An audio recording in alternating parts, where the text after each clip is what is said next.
तो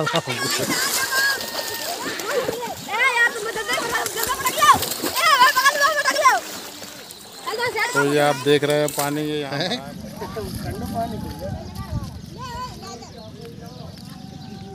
पानी बढ़ रहा है।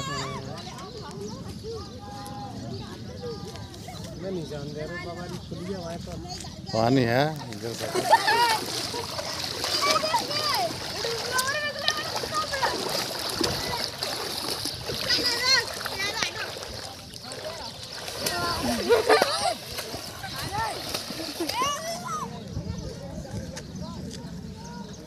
सारे पानी के जो संसाधन होते हैं, हैंड पाइप, समरसेबल, वो आज सारे डूबे हुए हैं और जिसकी वजह से जो जीवन की बहुत एक ज़रूरत है, जीवन का आधार है पानी, लेकिन पानी की व्यवस्था आज पूरी तरीके से टूट चुकी है।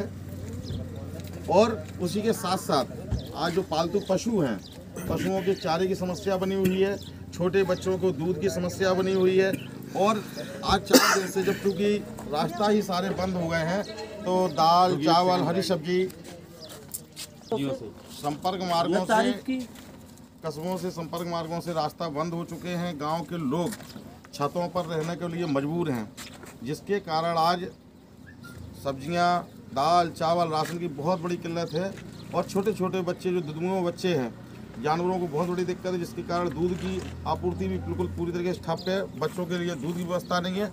और आज 20 दिन पहले मैंने यहाँ के इटावा के जिलाधिकारी को स्वयं उनके ऑफिस में जाकर के अवगत कराया था कि ये मेरा क्षेत्र लगभग 32 गांव ऐसे हैं कि हरौली से लेकर के, भरे से लेकर के, हरौली से लेकर चकनगर, ढकरा, ढकरा से लेकर आगे जितने भी ये गांव हैं, चम्बल और जमुना का ये दोआब क्षेत्र है।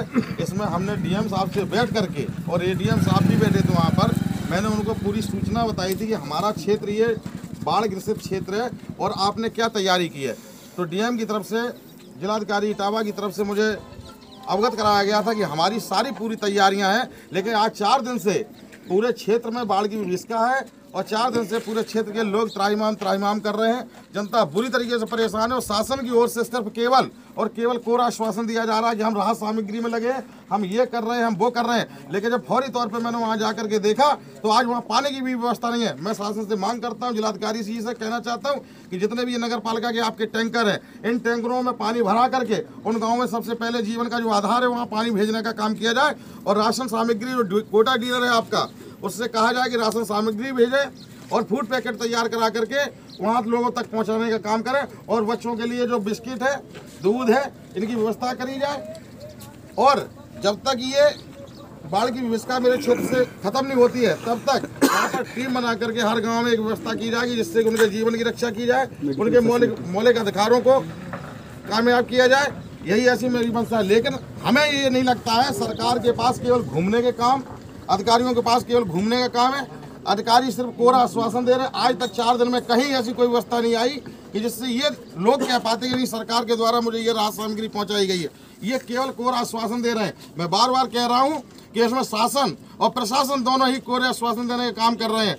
और मैं आप लोगों को भरोसा दिलाता हूं कि जिन गाँवों में अगर शासन पानी व्यवस्था नहीं करा सकता है तो मैं ये प्रयास करूँगा कि वहाँ पानी और वहाँ पैकेज जो हमसे बनेगा हम उसके लिए करने, और हमारे सहयोगी मेरी पार्टी के लोग लगे हैं, निश्चित तौर पे वहाँ वो व्यवस्था करने का काम किया जाएगा। और जो स्वास्थ्य की बीमारियाँ हैं, इसके लिए बता दिया जाता है कि हमने सरकारी टीम लगा दी, स्वास्थ्य का आदमी लगा दिया।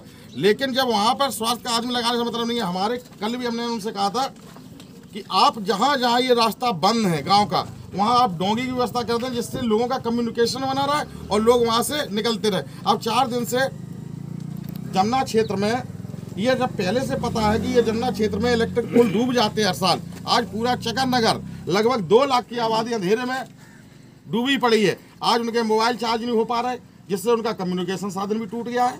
जबकि हमने पिछली बार कहा था कि अगर इनका टावर बना करके इनकी लाइट को इधर ठीक बहाल कर दिया जाता, शायद लाइट तो हमारे पूरे क्षेत्र को मिल सकती थी। लेकिन ये तब काम करते हैं, तब ये अपने आंसू बहाने आते हैं, तब ये भरोसा दिलाने आते हैं जब हम उस विभीषिका में घिर जाते हैं।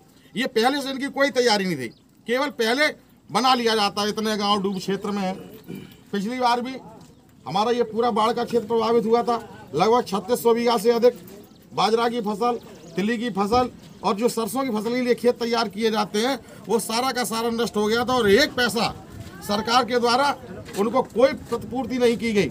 आखिर ये किसान मरने के लिए मजबूर हो जाएगा। किसे जिम्मेदार मान रहे हैं आप इस मामले में? इस मामले में हम सरकार को बहुत बड़ा जिम्मेदार ठहराते हैं कि सरकार वादे तो बहुत करती है, सुनहरे सपने दिखाती है, सरकार आय किसानों की आय दुगनी करने लग जाती है, बेरोजगारों को रोजगार देने लग जाती है, लेकिन अगर धरातल पे देखा जाए तो किसान इस देश का आज आत्महत्या करने पे मजबूर है। उसका कारण ये है कि जो हमारा क्षेत्र है, इस क्षेत्र की समस्या मैंने कई बार सरकार को भी लिखा कि यहाँ ज़्यादा से ज़्यादा ट्यूबवेल लगाए जाए जो असिंचित ज़मीन है, लेकिन नहीं, हमने अभी सरकार को भी अवगत कराया था कि तटवर्ती क्षेत्र हैं, जहाँ तटवर्ती क्षेत्र हैं, जहाँ कटाव बहुत ज़्यादा है ज़मीनों का, उन गांवों को तट बना करके हमारे किसानों की ज़मीन को सुरक्षित किया जाए।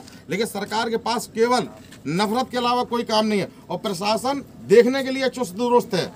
अगर प्रशासन को जब 15 दिन पहले मैंने बताया था डीएम साहब को, अगर मेरी बातों को संज्ञान में लिया गया होता तो बहुत सारी समस्याओं का निराकरण बाढ़ आने से पहले उसको ठीक किया जा सकता था, लेकिन ऐसा कहीं कुछ नहीं है।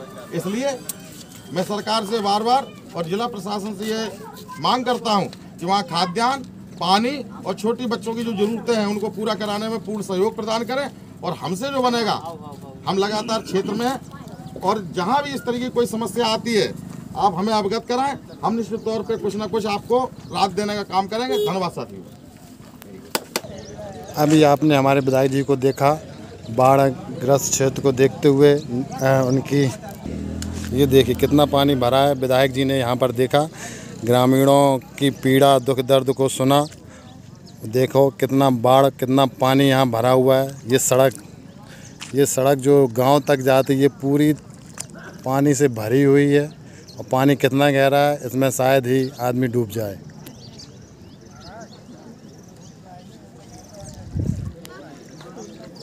बाढ़ को देखते हुए यहाँ के ग्रामीणों सरकार के प्रति रोष है, प्रशासन के प्रति रोष है। अपना दुख दर्द आखिर किसे सुनाएं?